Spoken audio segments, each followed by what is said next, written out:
Please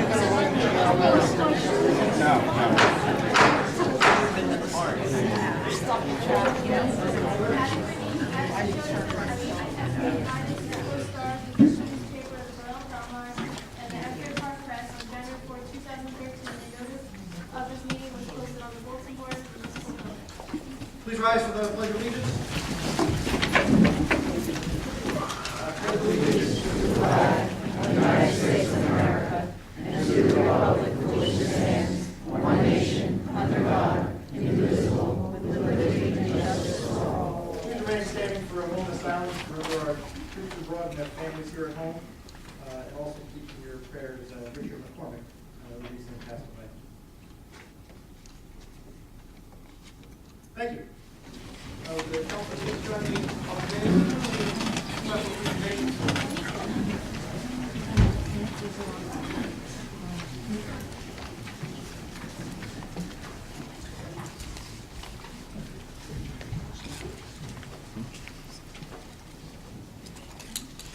First is going to be a check from the Tourism Commission, which is Mary Belmar.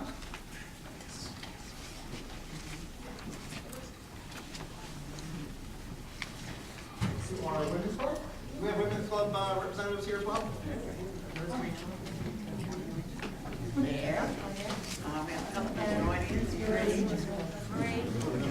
Marie Shepherd.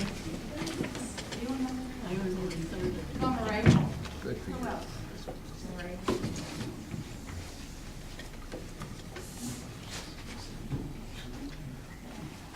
Ladies? Come on, son. Yes. Hold the check. This is real. This is a check for the volunteer help that we got from the Women's Club and do every year for the Seafood Festival, and they use this money for their scholarship fund. This is $1,000.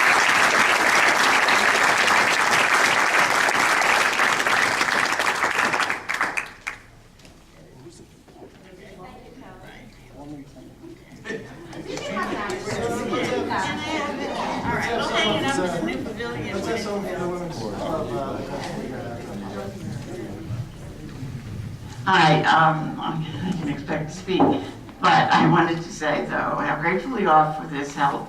We had a tough year with Sandy, as so many other people did as well. So we had no place to meet, and meeting in each other's homes, and Randall came out and took us in.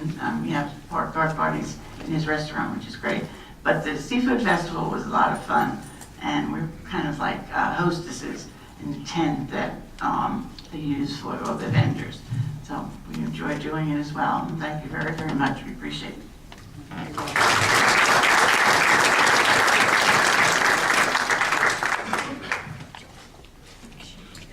Thank you, ladies. Next, we have something we're starting. You know, a lot of companies do this, and we figured we want to run Belmar as much like a business as possible. So we're going to start doing it here, and that is our Employee of the Month. And for July, our Employee of the Month is Bruce Plattner.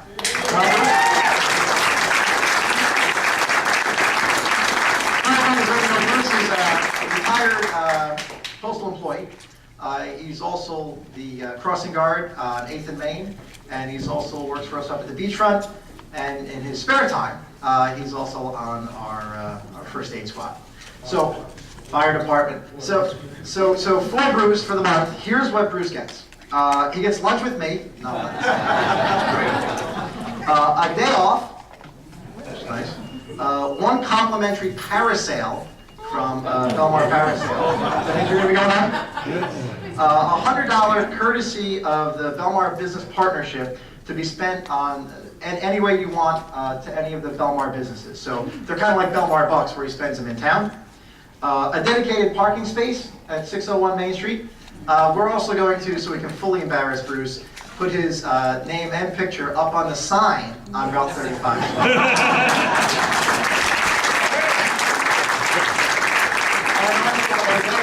From tourism. So let's hear it again for our Employee of the Month.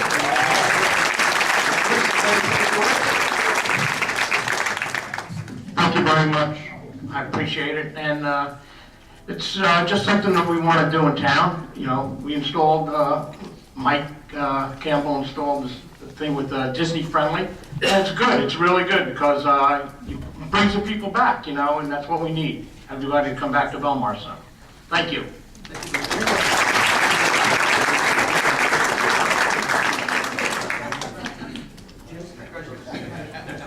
Is there any explanation that we have for our friend from Pepsi? Bruce won her for being employee. No, this actually was donated. So this coming Saturday is Active Military Appreciation Day at Belmar. So we are inviting hundreds of active military folks to the beach for a fun beach day with DJs and music and a cookout. And our friends at Pepsi have donated a lot of items to make it a great day, including tickets to see Beyonce. So, You're the only one. Thank you for that. anytime.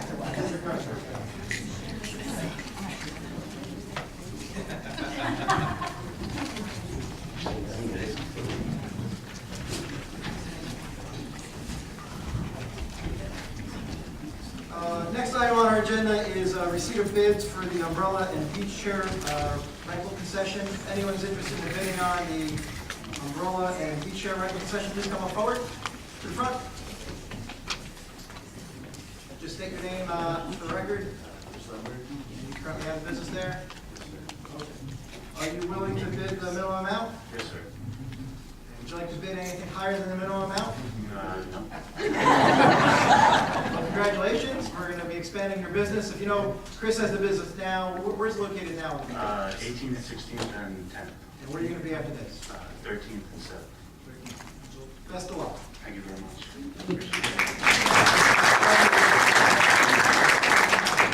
Check for anything else?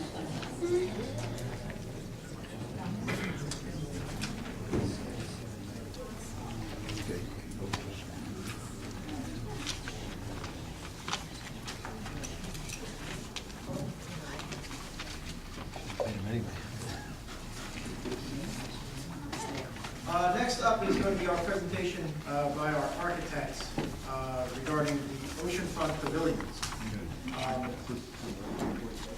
Yeah, absolutely. But you mind if I preempt you? No. All right. Before Councilman McGovern speaks and we have the presentation, one thing I did want to bring to everyone's attention was a flyer that went out to certain people's homes, I think along Ocean Avenue, also on some of the streets up to A Street.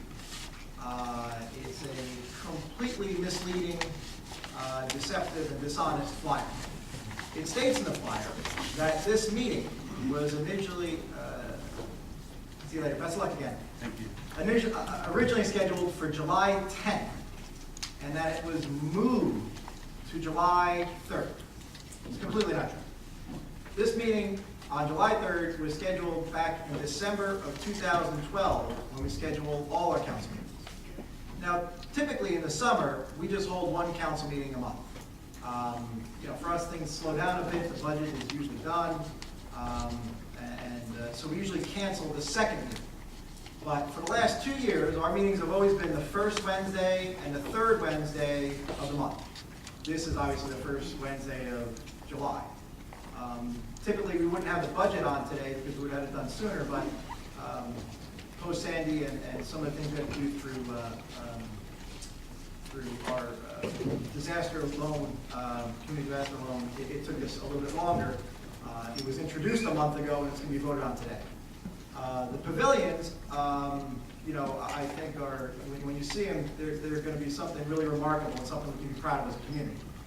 So, it would have, politically, I would have loved to have delayed this meeting so we could have even more people here. But there was no reason to do that anyway.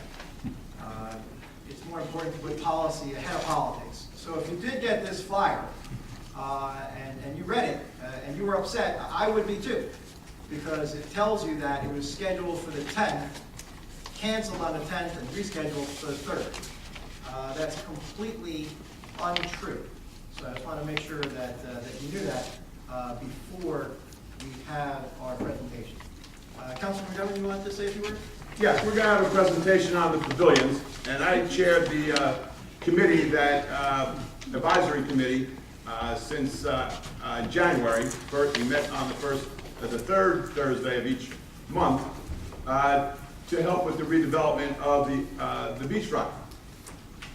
Believe me, a lot of you people out there know me, and at my meetings, besides having the committee people be informed with how the project was going, I went overboard, I believe, to allow the public that came to those meetings to have input. I didn't keep it a workshop meeting and just told the people how it was going to be done. And besides those meetings, I've met with the architect, the engineers. I met with the people that were going to be involved with the pavilions, like the lifeguards, the first aid, the beachfront director, and these pavilions that we came up with, completely transparent. We didn't keep anything away from anybody. And one obvious thing we could go by is the lights. Early on, we had to choose the lights because we wanted lights on Ocean Avenue before the summer started. We selected lights, and then we sent out notices to the people on Ocean Avenue who came back that they didn't like them. So we changed it. We listened to you.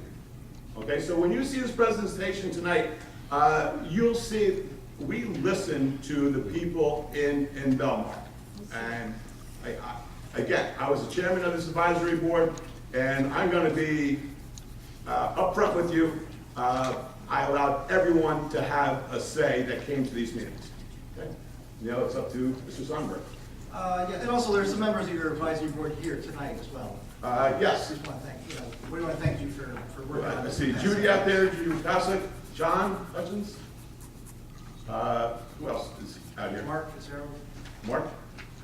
Thank you. There were 9 of us on the advisory board, and when they raise their hand, if you want to talk to them, feel free to go talk to them. You know, I'm not hiding anything from it. I did not keep anything a secret about these buildings. Do I like everything about it? No, you don't like everything. So we'll see what the presentation shows, and hopefully, now remember, these buildings are going to be new.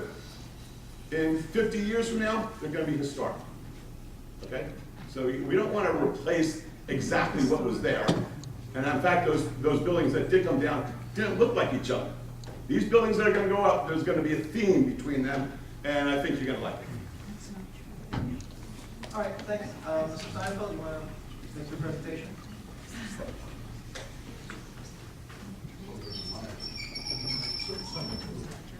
Yeah.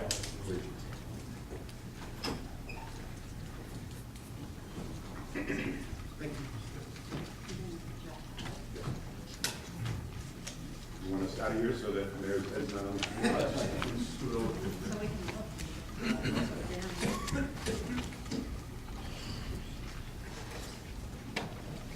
Will this help? Yes.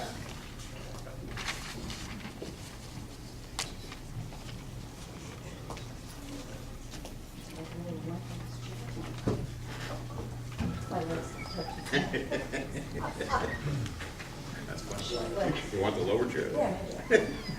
I'm gonna roll away. Thank you. I don't want anybody's breath. It's my neck. Still be in.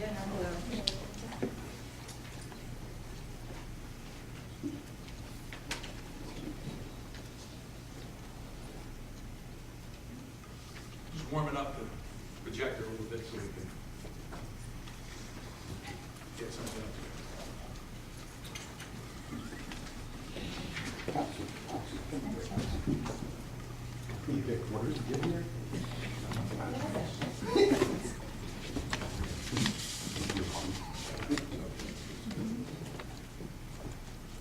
Okay, we're going to start with the 10th Avenue Pavilion.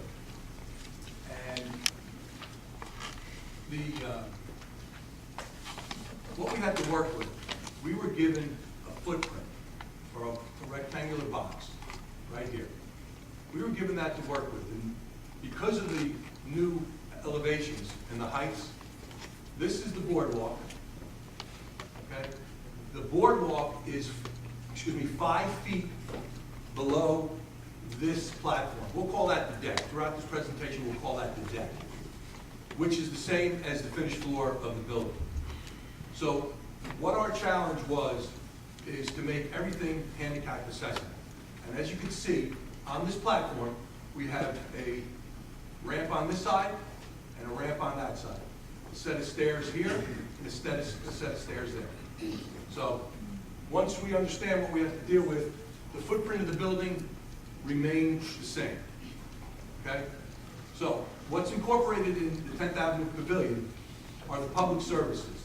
First aid, the lifeguards, and the police. I'll move this slide to a larger floor plan, but we're going to look at the first floor. There's also a concession area there as well. There is a lower level, which is the beach level, for the storage for the lifeguards. There's an intermediate level, which is where my mechanicals are going to go. And then there's an observation tower here. Okay? That's going to be used by the lifeguards as well as the police to patrol the ocean and have that open view across the way. We'll go up to a larger plan. This is the floor plan. And as you can see, the way we situated the building, we have a larger area over here that could be used for outside dining, which is off the concession area. Now, you'll see that throughout the three pavilions that we're designing a concession stand for anybody. So we don't know exactly the layout or who's going to rent it or how it's going to work, but we've allocated a certain amount of square footage. So one of the committee's concerns was that this part of the boardwalk didn't have a concession stand. So we tried to incorporate that, and we got something of approximately 815 square feet or so. The smaller side of the deck is the access for the first aid and for the lifeguard.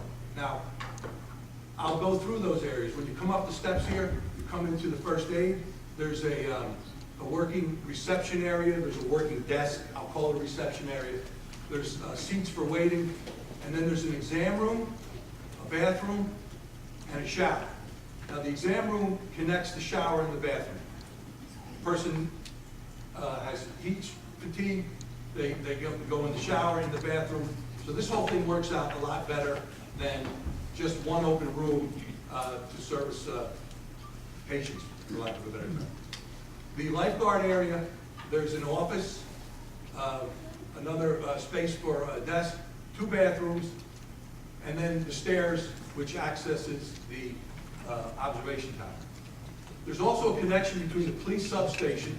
Now, the police substation has an area for a couple desks, a couple chairs, a cupping bench, and a bathroom. So if the police need to get to that observation level, there's a direct connection right up the stairs and to the top. The access, can you go back one? The access to this area, which is at the beach, and you'll see on the elevations how they utilize that. This is the storage for the lifeguard. This area may grow a little bit, but the space inside has to be worked out. We have to sit down again with the lifeguards to see how that storage situation is going to work. Let's go to the next. I'll bring you to the elevations. Okay, this is the boardwalk elevation. This is the elevation from the beach. You can see the height of the observation tower. There is a deck that wraps around, partially comes around the sides, so it gives you quite a view of the ocean. These are the overhead doors that access the basement storage area. Okay? Now, I'll show you a 3D view here. And this is a view from the beach. What Brian had mentioned about everything ties together, what we tried to do is to tie the buildings together with style of architecture, with details, and with materials. The materials that we're proposing are you might know them as a hardy panel. They're a fiber cement board, very green. very fire resistant, very durable to the weather. They come with a warranty on the finish. We're gonna incorporate shingle siding, which might be a little hard to see here, but it'll be a shingle siding here and horizontal siding there. The bottom area here, this is the platform that I was telling you about, which we're calling the deck. These are all, obviously the building's on piles. We have to create some sort of a blowout wall here because of the zone that we're in and because of the storm surge and so on. This bottom area, and it's a common theme through each building, we have to design some sort of a blowout wall. Now, our first thought is to incorporate a horizontal board that kind of allows air to flow through. It won't allow air to flow through here because that's a space, but underneath the boardwalk, that's going to allow air to flow through. It's going to make the, it's going to hide the pilings and not allow anybody to get underneath. We're also going to incorporate trims, brackets, metal roofing in some locations. This is an asphalt shingle roof. It's a heavy-duty shingle, and the colors that we're trying to go with is cool gray, as you can see here. You'll see a common theme as well. We're incorporating the crest, the wave, the Belmar crest, in a inlaid or a frieze type trim, and it'll look a little better as we go through. Let's take a look at this view is from the boardwalk, and again, like I said in the beginning, we have this elevation that we have to contend with. So we're 5 feet above the boardwalk. This is the boardwalk. This is our finished floor, or our deck area. This area here is our blowout wall, or our skirting, or whatever we're going to call it. The brackets are all incorporated here, and that's the trim and the frieze. Okay, that's 10th Avenue Pavilion. I'm going to bring you now to 8th Avenue Pavilion. What we've done here is, as you can see, it's the same footprint. We have, because we have to work within the same footprint. We can't change it. We can't increase it. We can go up. We can't go out. So what we've done here, though, is we've taken the two buildings, we've connected them with a bridge, and what we've done is we've shifted both buildings this way. These buildings incorporate concession area, and again, it's hard because we don't know what they are, but you can break them into 4 900 square foot concession areas, or one large 2,500 square foot area. We've also incorporated public restrooms. These are, the number of fixtures are consistent with the old pavilion, and as you can see, we've shifted everything this way. This is just access.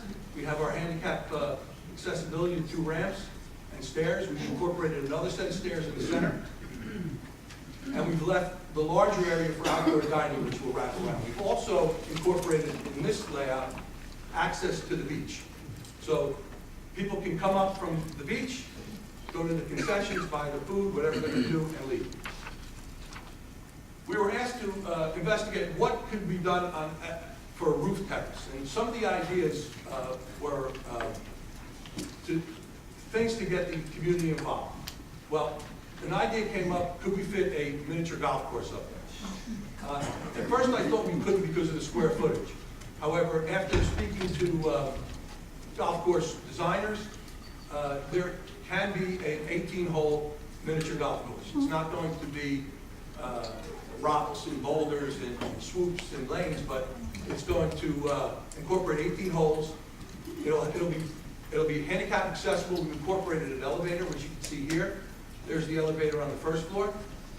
We have 3 stairs, means of egress. We need that requirement for the second floor. And on the over the top of the miniature golf course is a covered roof area, which allows us an area to put our mechanical units, duct them down, because we're going to have some we're going to have exhaust issues with the kitchens. We're going to have different mechanical things that we're going to have to get into these buildings. So we thought to incorporate a roof a shelter for shade as well as our mechanicals. The elevations, this is the boardwalk elevation. These are the two roof coverings that I spoke of. Okay? This is the bridge that I discussed before, so it kind of connects the two buildings. It also creates an area below on the first floor for outside dining that's covered and in shade. This view is from the beach. And what you see here is the service counters and service windows with coverings on them. This elevation will be modified to accept the vendor and how they're going to serve and how they're going to accept it. And then these are two sides elevations. This is the view from the boardwalk. Okay? We have the elevator tower, which is here, another entrance over there, and then these two flanking areas here. And my goal is to incorporate the mechanical units in these two areas here as well as over here. So that needs to be developed. Again, can you go back around? Again, we have this issue about the 5 feet and the elevations, but these are our blowout walls here that we've incorporated. The view from the beach, a little bit higher view, which gives you an idea of the roof cover. It's not an entire encompassing roof. It's more of a shade structure, and then it'll allow me to get my mechanicals where they have to go. Again, see the theme, the color, some of the metal roof. This roof is a vaulted roof, which is that shape, and then this roof is more of a slope roof. Again, it's a little hard to see on this this shot, but the trim, the wave friezes are also incorporated here, so you can see the common theme moving down the boardwalk. Okay, let's go to Taylor Pavilion. Taylor Pavilion is definitely a community, a multi-use building. It became a 2-story building. It was discussed at our advisory committee meetings. So the question was, how can we incorporate what we have now, but in a more efficient and work-like situation? So what we've done here is we'll go to the larger scale. Go back one more step. Again, I just going to keep reminding you, we had that same issue with the deck. We still have to keep everything 5 feet above.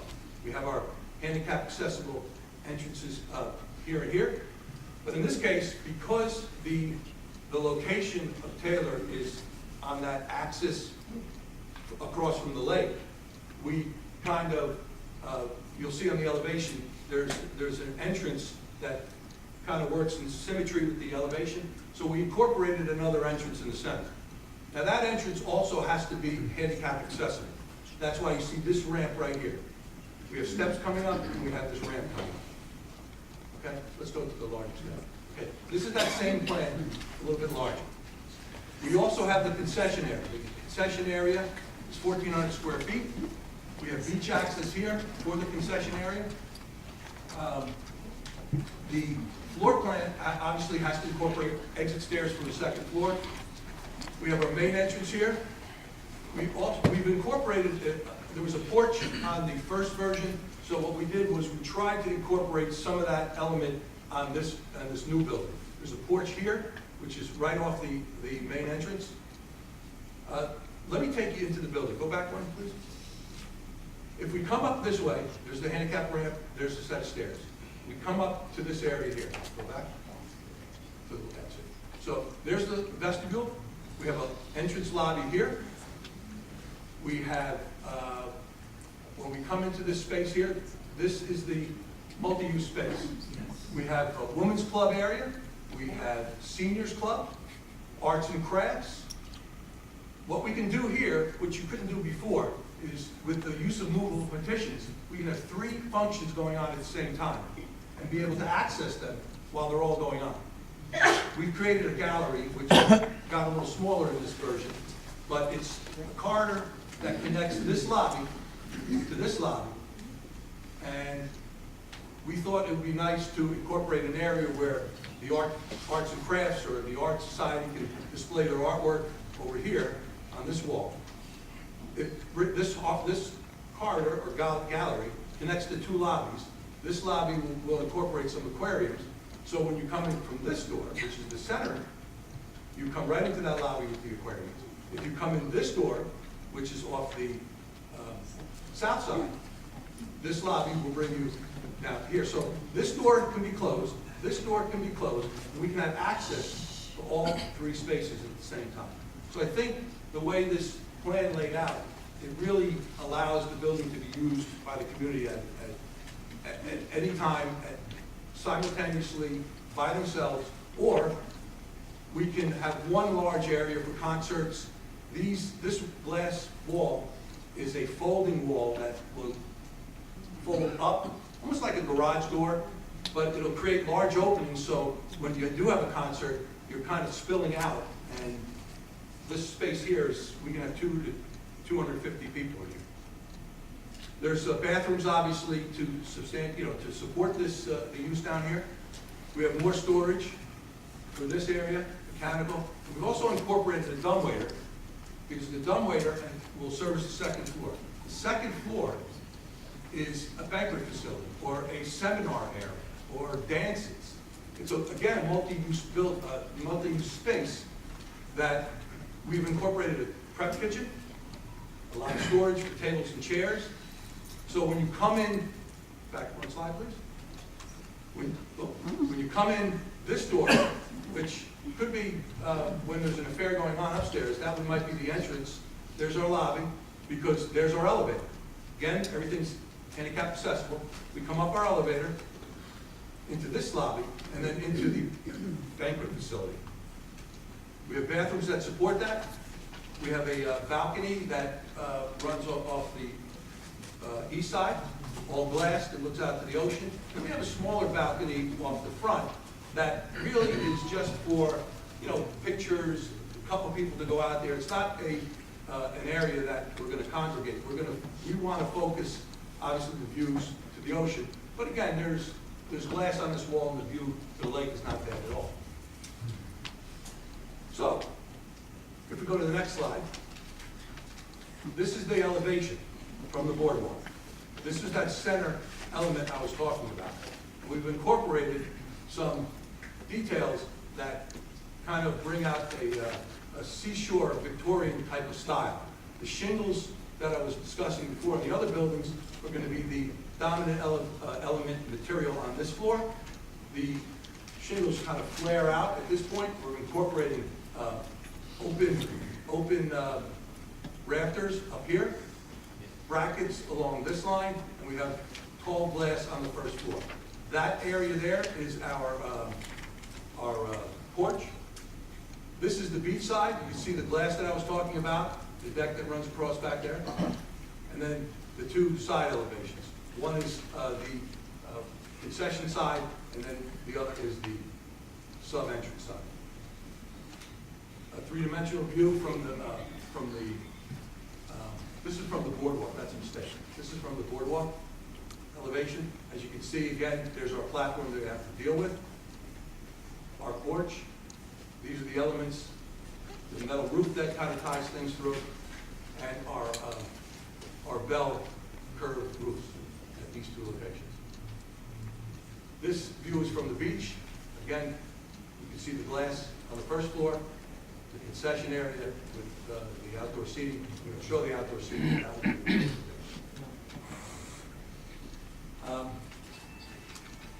That's all we got. All right, so the council go back up? Absolutely.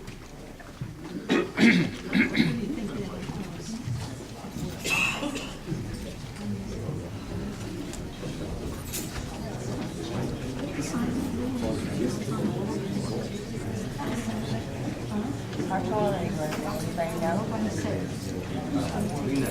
That's a question. We're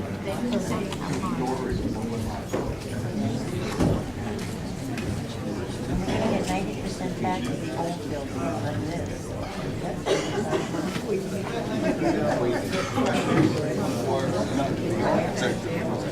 On the, I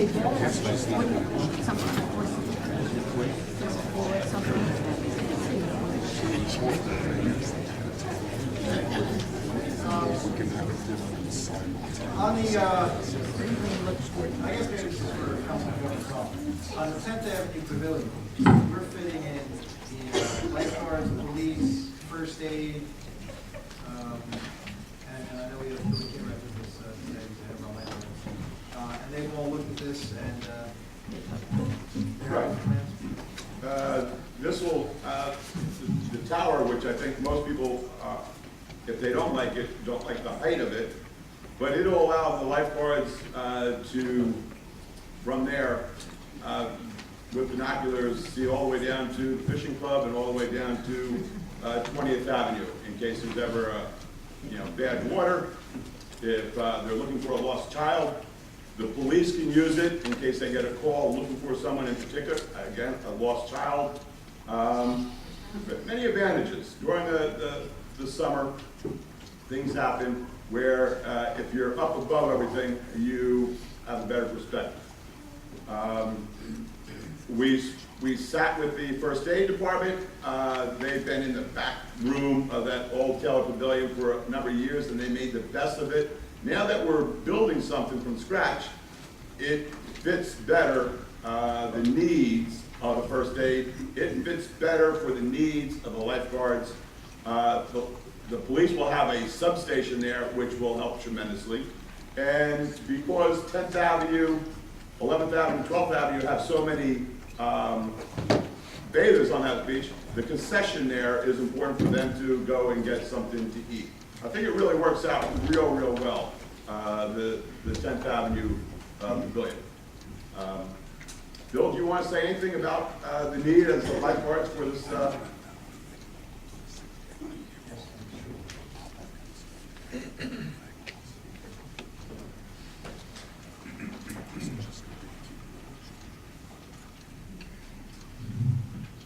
Thank you. I'm not much for speaking, but I was brought in 2000, and Chief Lynch at the time showed us plans that they were going to put a tower on. And he said, if you had your choice of anything that you'd want to get as far as safety, I said, well, if we got a tower, that would really allow us to look down back and forth the beach. And at that time, he guaranteed me I saw beautiful plans like this, and we were getting the tower. But we still haven't gotten it.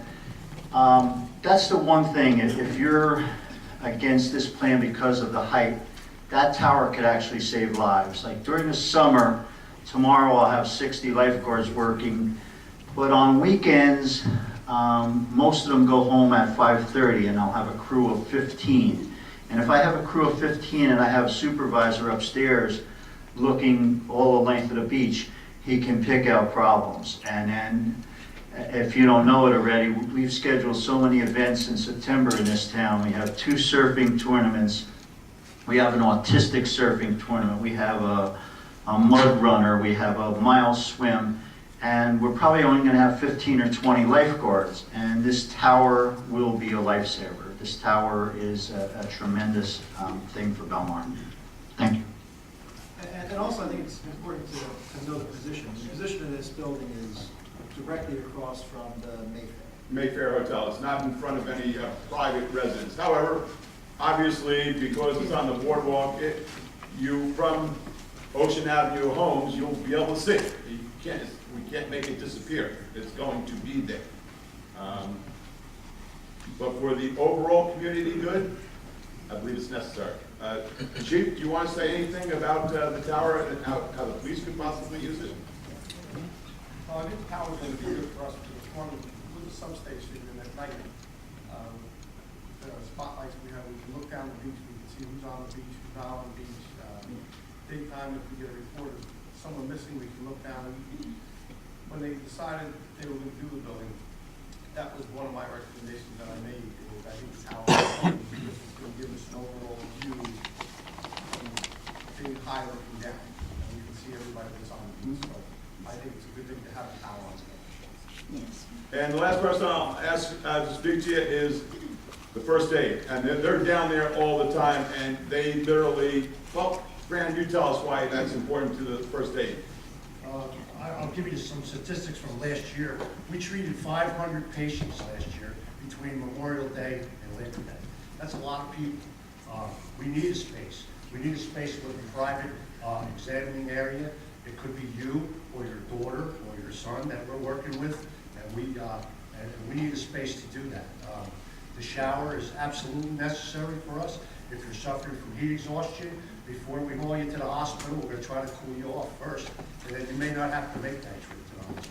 But again, over 500 patients we see between Memorial Day and Labor Day.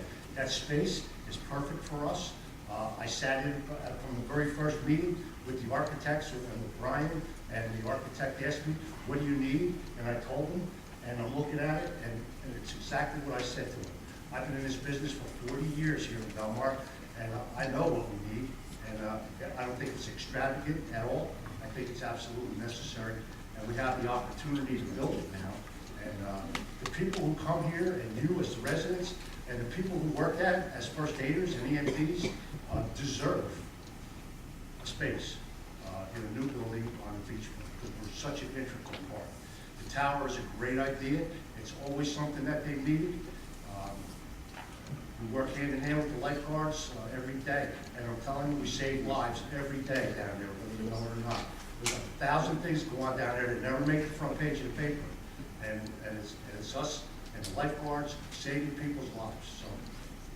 So it's an incredible building, and it's a perfect space for beachfront EMS. Thanks for having me. Yeah, I'd just like to say that I sat in on all these meetings with lifeguards, police, first aid. Like the Rolling Stones song says, they didn't get everything they wanted.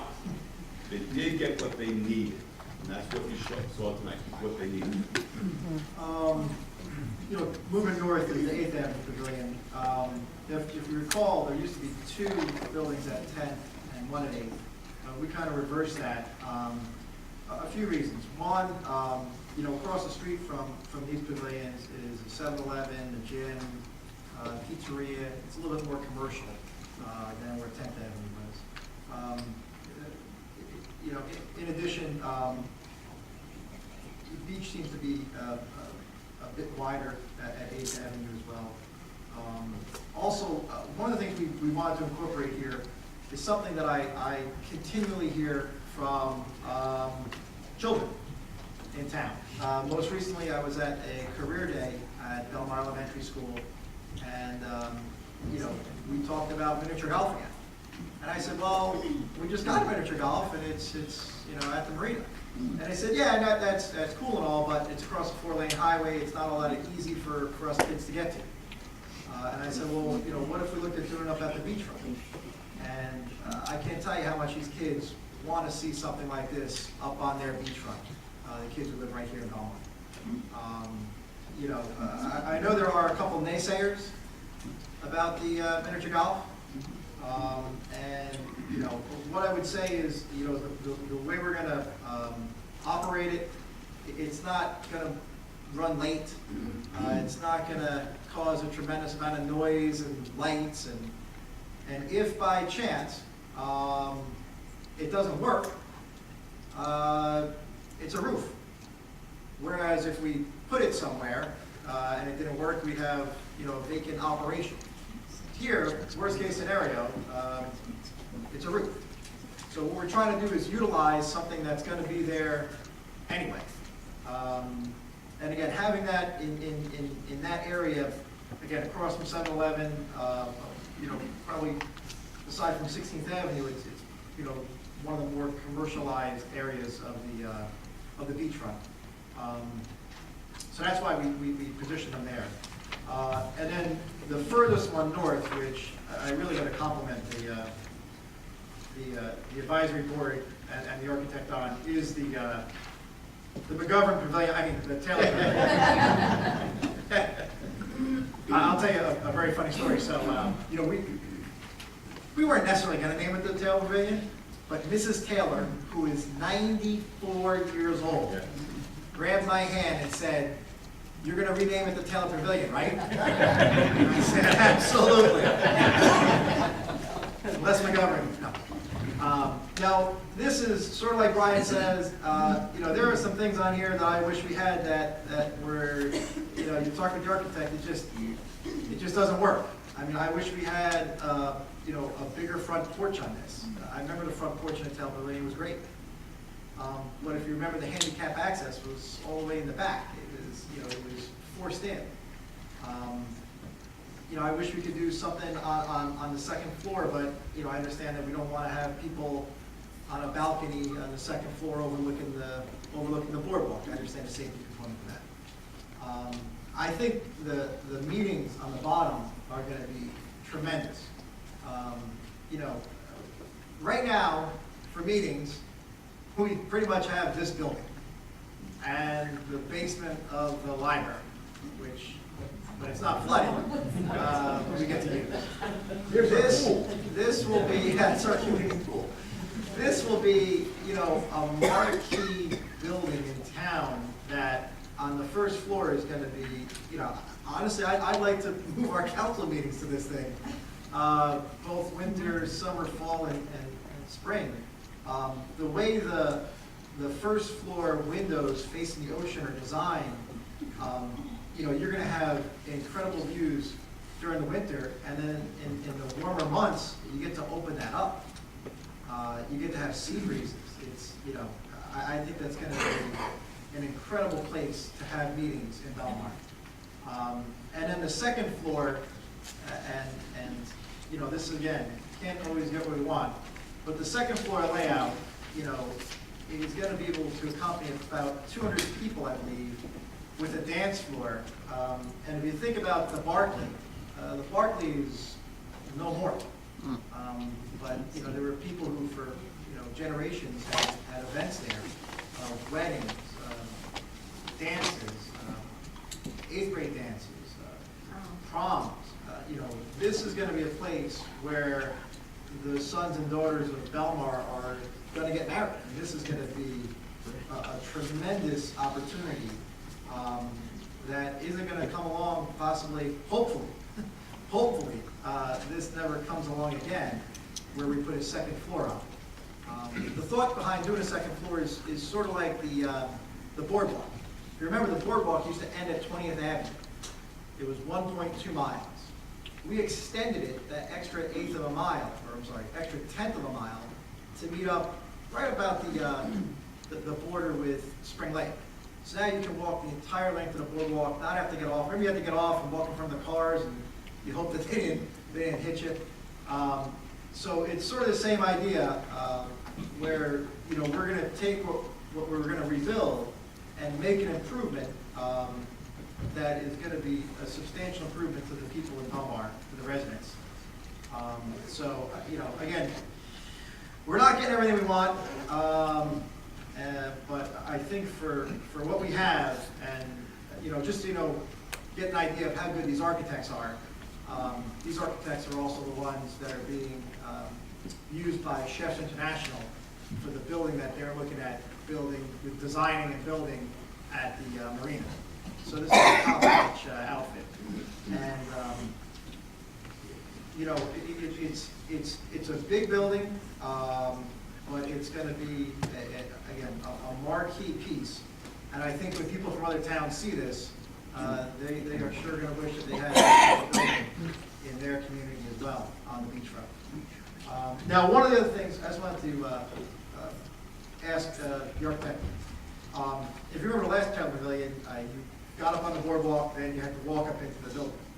So the height of this, and you know, when he was talking about breakaway piece and things like that, the reason why is because this is in what's considered a V zone by FEMA, high velocity zone, which means it's subject to waivers.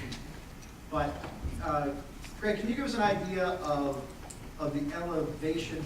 Not looking at it, but you know, how high it would start off. So it's, you know, the boardwalk's whatever it is. How many feet up would be the floor of the tail pavilion? 5 feet. All right. So it's sort of the same starting point as the last tail pavilion. If you remember, you have to walk up steps. Now, I just want to refer back to the flyer that went out, the one that was dishonest about the meeting date.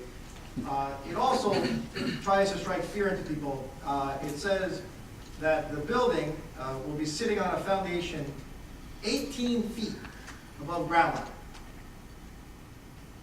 This is actually going to be the same ground level, or the same height, sitting the same height as it was before. There's no increase in the amount. But when you hear something like 18 feet, you should say, oh my gosh, that's a lot of feet above ground level. Well, the fact of the matter is it's completely untrue. It's going to be the same ground level as it was for the previous Taylor Pavilion. Obviously, it's going to be taller, because it's going to have a second floor on it. But the purpose of that second floor is to, again, have a place for people in Belmar to have parties. If you remember the last Taylor Pavilion, one of the things we did in the last couple of years was we allowed alcohol. We allowed beer, wine, and champagne. So, more people used it. I know that the senior parties were fond of the champagne and wine aspect, but we're not going to, don't ask, don't tell that. Mr. Mayor, I can vouch that when the Taylor Pavilion burned down in 1979, 1980, the town council then had it rebuilt according to what was there. It was just one big room with a concession on the north end. Since that time, our DPW put in bathrooms in there. They built a kitchen. They had to build a storage area. They put in heat. They had to insulate it because since 1979, back then, and I'm not going to fault anybody, they just didn't have the foresight to look at the needs of that building. And we really started utilizing that building, not just during July and August, but we turned it into a year-round facility to accommodate so many groups. I mean, Taylor Pavilion, you mentioned Taylor Pavilion, people know where Taylor Pavilion is throughout the state. They come for the 5-mile run, they come for the seafood festival, they have walkathons. Taylor Pavilion is well known throughout the state, and it was really built as just one building